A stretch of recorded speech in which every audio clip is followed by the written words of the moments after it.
حضرت محمد مصطفیٰ صلی اللہ علیہ وآلہ وسلم کے بچپن میں ایک زمانہ ایسا آیا جب مکہ مکرمہ میں قحط پڑ گیا۔ ایک عرصہ گزر جانے کے بعد بارش نہ ہوئی، ہر طرف خشک سالی کا دور دورہ تھا جس نے اہل مکہ کو پریشان کر دیا۔ یہ وہ زمانہ تھا جب آپ صلی اللہ علیہ وآلہ وسلم کی عمر مبارک محض 9 برس تھی۔ اس زمانے میں مکہ مکرمہ میں یہ رواج عام تھا کہ اگر مکہ میں کوئی بڑی مشکل درپیش ہوتی یا کوئی اہم کام سر انجام دینا ہوتا تو مکہ کے تمام سردار اکٹھے ہو کر ایک برتن میں جانور کا خون جمع کرتے اور اس خون میں ہاتھ ڈبو کر وہ کام کرنے کی قسم کھاتے۔ جب خشک سالی نے مکہ کے سرداروں کو پریشان کیا تو اہل مکہ نے ایک بڑا سا برتن منگوایا اور اسے جانور کے خون سے بھر لیا اور تمام سرداروں نے اس خون میں ہاتھ ڈبو کر یہ عہد کیا کہ آج رات ہم کعبہ کے پاس جمع ہوں گے اور کعبے کی دیوار کو پکڑ کر اللہ سے دعا کریں گے کہ اے اللہ پاک بارش برسا دے۔ جب تک بارش نہیں ہوگی ہم سب یوں ہی دعائیں کرتے رہیں گے یہاں تک کہ ہمیں موت ہی کیوں نہ آ جائے۔ یہ قسم کھانے کے بعد تمام سرداران مکہ نے مشورہ کیا کہ آج آدھی رات کے وقت تمام مکہ کے سردار کعبہ کے پاس پہنچ جائیں اور کعبہ کی دیوار کو پکڑ کر دعا کریں۔ آدھی رات کا وقت ہو گیا اور قسم کھانے والے مکہ کے تمام سردار کعبہ کے پاس پہنچ گئے۔ ان سرداروں میں نبی کریم صلی اللہ علیہ وآلہ وسلم کے چچا حضرت ابو طالب بھی شامل تھے۔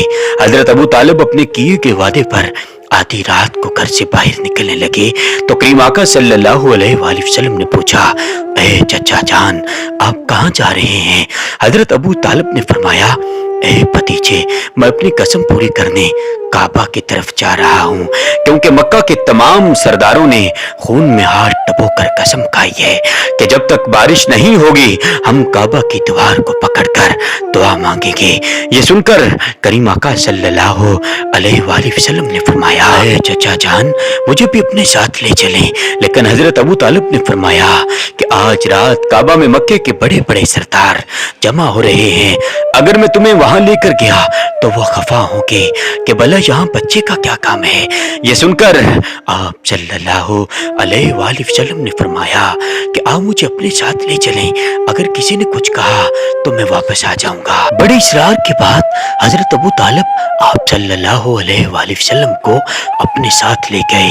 دوسری جانب اہل مکہ کو بھی اس بات کا علم ہو چکا تھا کہ مکہ کے سردار اپنی قسم پوری کرنے کی غرض سے کعبے میں جمع ہو رہے ہیں تو اہل مکہ بھی گھروں سے نکل کر کعبہ کی جانب چل دیے اور کعبہ سے تھوڑا دور کھڑے ہو کر ساری کاروائی دیکھنے لگے۔ کعبہ میں پہنچنے والے سرداروں کی تعداد 32 تھی۔ جب ان سرداروں نے حضرت ابو طالب کے ساتھ نبی کریم صلی اللہ علیہ وآلہ وسلم کو دیکھا تو وہ خفا ہونے لگے اور کہنے لگے، اے ابو طالب اس بچے کو کیوں ساتھ لائے ہو؟ یہاں تو بڑے بڑے سردار جمع ہیں۔ یہ سن کر حضرت ابو طالب نے حضور صلی اللہ علیہ وآلہ وسلم سے فرمایا، تم بھی اہل مکہ کے پاس جا کر بیٹھ جاؤ۔ اور آپ صلی اللہ علیہ وآلہ وسلم نے اپنے چچا کی بات مانی اور اہل مکہ کے پاس جا کر بیٹھ گئے۔ تمام سرداروں نے کعبہ کی دیوار کو پکڑا اور دعائیں مانگنے لگے، اے اللہ پاک بارش برسا دے۔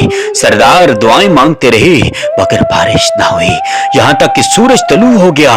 سورج جیسے جیسے بلند ہوتا گیا گرمی کی شدت میں اضافہ ہونے لگا مگر مکے کے سردار اپنی قسم کی وجہ سے پیچھے نہ ہٹے اور دعائیں کرتے رہے۔ سورج آگ برسا رہا تھا جس کی وجہ سے زمین تپنے لگی اور کعبہ کی دیوار بھی گرم ہو گئی اور مکہ کے سردار پسینے سے شرابور ہو گئے۔ جیسا کہ ابو طالب بھی کعبے کی دیوار پکڑ کر دعا مانگ رہے تھے، انہوں نے محسوس کیا کہ کسی نے ان کی آبا کو تھام رکھا ہے۔ انہوں نے پیچھے مڑ کر دیکھا تو آپ صلی اللہ علیہ وآلہ وسلم تھے۔ ابو طالب فرمانے لگے، اے میرے بھتیجے یہاں کیا کر رہے ہو؟ پیچھے ہٹ کر بیٹھ جاؤ۔ تو آپ صلی اللہ علیہ وآلہ وسلم نے فرمایا، اے پیارے چچا جان میں بھی دعا کروں کہ اگر میں دعا کروں گا تو اللہ پاک بارش